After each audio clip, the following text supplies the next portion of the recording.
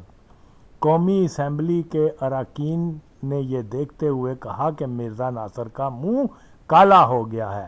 اب اسی واقعے کو لبرل کے نزدیک سچے امن پسند راست کو قادیانی مذہب کے ماننے والے افراد کے ٹولے کی تاریخ کا مورخ شاہد دوست محمد یوں بیان کر رہا ہے کہ 1974 میں وہ خود بھی اس اسمبلی میں جایا کرتا تھا جس میں قادیانی خلیفہ مرزا ناصر بحث کے لیے جایا کرتا، مگر قومی اسمبلی میں کبھی بھی کوئی گندگی گری ہی نہیں، یہ واقعہ ہوا ہی نہیں۔ لیکن 1983 میں مولانا شاہ احمد نورانی نے ایک بیان جاری کیا کہ اسمبلی کی چھت سے کوئی گندگی ٹپکی اور مرزا ناصر کے اس میزر نامے پہ آ گری۔ مورخ قادیانیت شاہد دوست محمد نے ان الفاظ سے اس کی تفصیل بیان کی۔ وہ کہتا ہے کہ شاہ احمد نورانی نے ایک معجزہ بیان کیا ہے۔ یہ معذر نامہ جس پہ گندگی سے بھر جانے کا افسانہ جناب نورانی صاحب نے تیار کیا ہے، دراصل ایک ایسی بصیرت افروز دستاویز تھا جو قرآن مجید، حدیث اور بزرگان امت کے قیمتی افکار کا مرکب تھا۔ ایسی مقدس اور حقیقت افروز تحریر پر گندگی کے گرنے کو معجزہ قرار دینا معاذ اللہ حضرت صلی اللہ علیہ وسلم کی ایسی شرمناک توہین ہے جس کا تصور کر کے بھی ایک عاشق رسول کے دل و دماغ کانپ اٹھتے ہیں۔ اب سب سن سکتے ہیں کہ قادیانی شاہد دوست محمد جو اپنی ہر تحریر و بیان میں ملاؤں کو جھوٹا قرار دیتا پھرتا ہے، مگر خود کتنا بڑا دروغ گو ہے کہ مولانا نورانی نے اپنے بیان میں واضح طور پر اسمبلی کی چھت سے ٹپکت گندگی کو مرزا ناصر کے منہ پہ گرنے کا 2 بار ذکر کیا ہے اور یہ بھی فرمایا ہے کہ اس کی گندگی سے اس منہ کالا ہو گیا، مگر قادیانی مورخ شاہد دوست محمد نے کس طرح سے اس بیان کو بدل دیا، اس کی جھلک سب دیکھ سن سکتے ہیں۔ اس کے باوجود حرامی لبرل اگر قادیانیوں کو حق سچ کی اکائی میں لاتے ہیں تو پھر ان کے حرامی ہونے میں تو کوئی شک کی گنجائش باقی رہتی ہی نہیں۔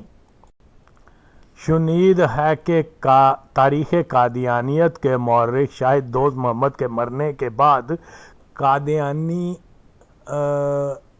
تاریخ لکھنے کی ذمہ داری اس کے بیٹے کو سونپ دی گئی ہے۔ لے کر لے گل تے پڑھ لے کن، کیوں کوئی کسر رہ گئی تھی جو باپ پوری نہیں کر سکا تو اب قادیانی مافیا نے جھوٹی تاریخ لکھنے کا ذمہ داری جو ہے وہ اس کے بیٹے کو سونپ دی ہے۔ واہ بھائی واہ۔ باہر طور پاکستان قادیانیت کے نرخے میں مکمل طور پہ پھنس چکا ہوا ہے۔ اگر علماء نے اپنا فرض نبھاتے ہوئے عمران خان اور باجوہ وغیرہ سے مرزا قادیانی کا نام لے کر اس کو کذاب اور اس کے پیروکاروں کو کافر کہنے کا حلف اٹھا کر اپنا مسلمان ہونا ثابت کرنے کا مطالبہ نہ کیا تو علماء بھی غدار ٹولے کا حصہ ہوں گے۔ شریعت اسلام کی یہی ضرورت ہے اور شریعت اسلام کو علماء اچھی طرح سے جانتے ہیں۔ بے شک شریعت اسلام کی یہی ضرورت ہے، اس کے علاوہ کوئی دوسرا راستہ نہیں۔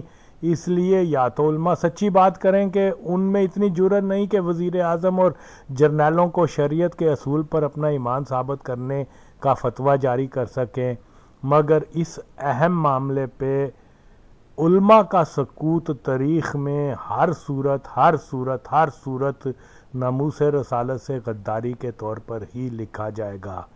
پاک فوج کے مسلمانوں اٹھو اور قادیانی افسران کو فوج کے ادارے سے باہر کرو، پاکستان زندہ باد، مرزائی ہٹاؤ تحریک۔ کس چیز کا نام ہے؟ آخری سوال میں کرنا چاہتا ہوں، میں نے ایک یوٹیوب پر ویڈیو دیکھی مولانا نورانی صاحب، اور اس ویڈیو میں وہ اس جرا کے آخر میں ایک واقعے کا اور ایک مکالمے کا ذکر کرتے ہیں جو حضرت خلیفۃ المسیح ثالث رحم اللہ اور چیئرمین کے درمیان ہوا۔ تو میں چاہتا ہوں کہ اس کی آپ وضاحت کریں کہ یہ بھی ایک دجل اور فریب ہے یا اس میں کچھ بات ہے۔ یہ کلپ میں چاہوں گا کہ اگر آپ دیکھیں۔ اب بحث ختم ہو رہی تھی، آخری مرحلے پر تھی۔ قومی اسمبلی کی جو چھت ہے، اللہ کیا معجزہ ہے حضور، قربان یا رسول اللہ۔ قومی اسمبلی کے ممبر اس کے گواہ ہیں۔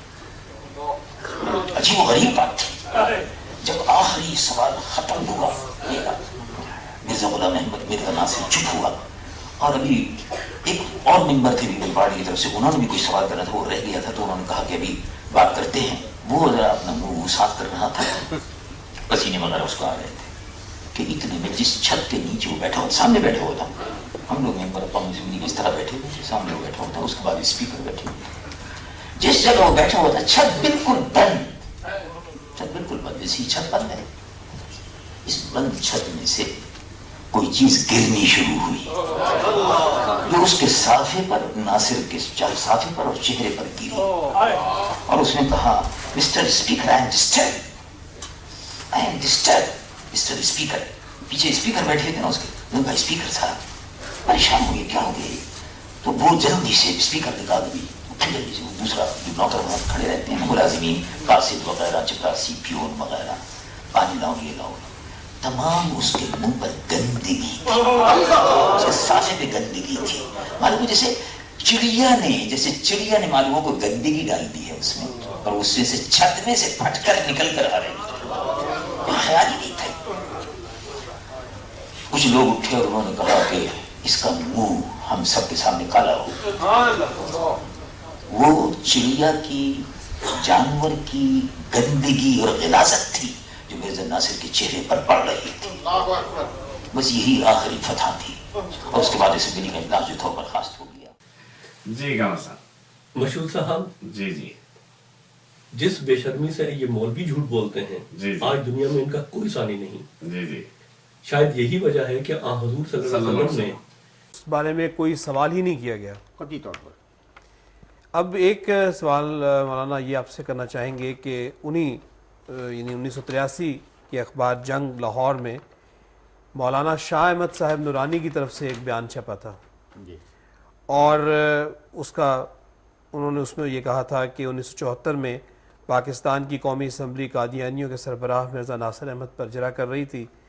جب مرزا ناصر احمد نے اپنا 80 صفحات پر مشتمل معذر نامہ پڑھنا شروع کیا تو کسی پرندے کا ایک پر جو غلاظت سے بھرا ہوا تھا چھوٹے پنکھے سے نکل کر آہستہ آہستہ گھومتا ہوا سیدھا مرزا ناصر احمد کے معذر نامے پر گر گیا، اور لوگوں نے دیکھا کہ ناصر احمد کا معذر نامہ گندگی میں بھر گیا۔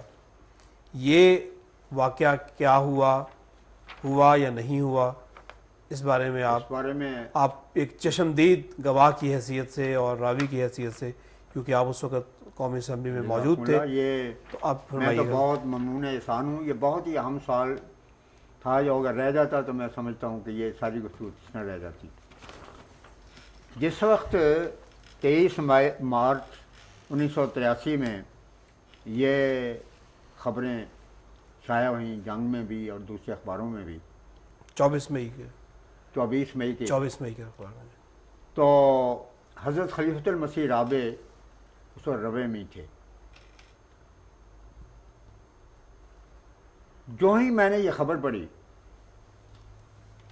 تو میں نے اس پر ایک مختصر سا مضمون لکھا جسے اخبار الفضل نے جون کی ابتدا میں شائع کیا ہے. اس کا عنوان تھا قومی اسمبلی ہال میں آن حضرت صلی اللہ علیہ وسلم کا زندہ معجزہ. اگر آپ اجازت دیں تو میں یہ مختصر مضمون جی جو اس لحاظ سے جامعیت کا حامل ہے لفظاً لفظاً میں سنانا چاہتا ہوں. دور حاضر، یہ مضمون کا آغاز ان لفظوں سے ہوتا ہے. دور حاضر میں یہ فخر و امتیاز تحریک احمدیت کو ہی حاصل ہے کہ وہ 1899 میں یعنی اپنی بنیاد کے آغاز سے دنیا بھر میں یہ پرشوکت منادی کر رہی ہے کہ آن حضرت صلی اللہ علیہ وسلم سلسلہ انبیاء میں سے واحد زندہ نبی ہیں جن کے فیضان، کرامات، خوارق، نشانات اور معجزات کا حیرت انگیز سلسلہ قیامت تک کے لیے جاری ہے. حضرت مسیح موعود فرماتے ہیں کوئی مذہب نہیں ایسا کہ نشان دکھلائے، یہ ثمر باغ محمد سے ہی کھایا ہم نے. مصطفیٰ پر تیرا بے حد و سلام اور رحمت، اس سے یہ نور لیا بار خدایا ہم نے. معجزات اور اقتداری نشانات کی غرض و غایت خدائے عز و جل کی زندہ ہستی اور اس کے برگزیدہ بندوں کی صداقت ثابت کرنا ہے. لہٰذا اگر کسی امر سے یہ مقصد پورا نہ ہو تو وہ ہرگز معجزہ قرار نہیں پا سکتی. مثلا ایک عالم دین آسن علی صاحب نے کرامات صحابہ صفحہ 81 میں فاطمۃ الزہراء سیدۃ النساء کی یہ کرامت لکھی ہے کہ معاذ اللہ انہوں نے بچپن میں کفار مکہ کو بڑی جرت سے گالیاں دیں. یہ موضع میں شمار فرمایا ہے جو بات کی خدا کی قسم لاجواب تھی. اسی طرح حافظ محمد اسحاق صاحب دہلوی نے اپنی کتاب معجزات مسیح صفحہ 97 میں، یہ کراچی سے چھپی ہے، اصل میرے پاس محفوظ ہے، یہ لکھا کہ حضرت مسیح علیہ السلام کو یہ معجزہ دیا گیا کہ ان کی توجہ سے 5000 انسان مسخ ہو کر خنزیر بن گئے. یہ معجزہ نہیں دیا کہ خنزیروں کو انسان بنا دیا گیا، معجزہ یہ دیا گیا ہے کہ انسان تھے اور اپنی توجہ اور کرامت سے ان کو خنزیر بنا دیا. بالکل اسی قسم کا ایک فرضی اور جعلی معجزہ کالعدم جمعیت علماء پاکستان کے سربراہ مولانا جناب شاہ احمد نورانی صاحب نے حال ہی میں فرانس میں بیان فرمایا ہے. اس کی تفصیل جو 24 مئی 83 میں شامل ہوئی ڈاکٹر صاحب بیان فرما چکے ہیں آپ. یہ معذر نامہ جس کے گندگی سے بھر جانے کا فسانہ جناب نورانی صاحب نے تیار کیا ہے، دراصل ایک ایسی بصیرت افروز دستاویز تھا جو قرآن مجید اور احادیث اور بزرگان امت کے قیمتی افکار کا مرقع تھا. ایسی مقدس اور حقیقت افروز تحریر کے گندگی سے بھر جانے کو معجزہ قرار دینا معاذ اللہ آن حضرت صلی اللہ علیہ وسلم کی ایسی شرمناک توہین ہے جس کا تصور کر کے بھی ایک عاشق رسول کے دل و دماغ کانپ اٹھتے ہیں. اور میں اسمبلی میں جماعت احمدیہ کے نمائندہ وفد کے ایک رکن کی حیثیت سے خدائے ذوالجلال کی قسم کھا کر کہتا ہوں کہ یہ بیان سراسر افترا اور سیاہ جھوٹ ہے جس میں صداقت کا ذرا برابر بھی شائبہ نہیں. اور جیسا کہ اسمبلی کے اسپیکر اور اس کے تمام ممبران شاہد ہیں کہ یہ عاجز ایام میں پوری کارروائی میں حاضر رہا، اور اسمبلی کے ممبران میں سے کوئی ممبر بھی اس حقیقت سے انکار نہیں کر سکتا کہ ان میں سے کوئی ممبر بھی حضرت امام حضرت حافظ مرزا ناصر احمد کے وجود مقدس سے اس وقت مجھ سے زیادہ قریب نہیں تھا، کیونکہ ممبران اس میز سے دور فاصلے پر تھے جو حضور اور حضور کے خدام کے لیے اسپیکر کے ڈائس کے پاس رکھی گئی تھی، اور راقم الحروف کی نشست حضرت خلیفۃ المسیح الثالث کے بالکل ساتھ بائیں طرف مخصوص تھی. اور میں ڈنکے کی چوٹ کہتا ہوں کہ نورانی صاحب کا بیان 100% بے بنیاد اور بے حقیقت ہے. ایسا کوئی واقعہ سرے سے رونمائی نہیں ہوا. ہاں میں یہ ضرور کہوں گا کہ قومی اسمبلی میں ایک عظیم الشان علمی معجزہ ضرور دیکھنے میں آیا. ذرا غور سے سنیے. ہاں میں یہ ضرور کہوں گا کہ قومی اسمبلی میں ایک عظیم الشان علمی معجزہ ضرور دیکھنے میں آیا. جو ہفت روزہ اہل حدیث لاہور کے الفاظ میں یہ ہے، قاسم نانوتوی نے لکھا ہے کہ آن حضرت صلی اللہ علیہ وسلم کے بعد کوئی بھی آ جائے تو کوئی نبی بھی آ جائے تو ختم نبوت میں فرق نہیں آتا۔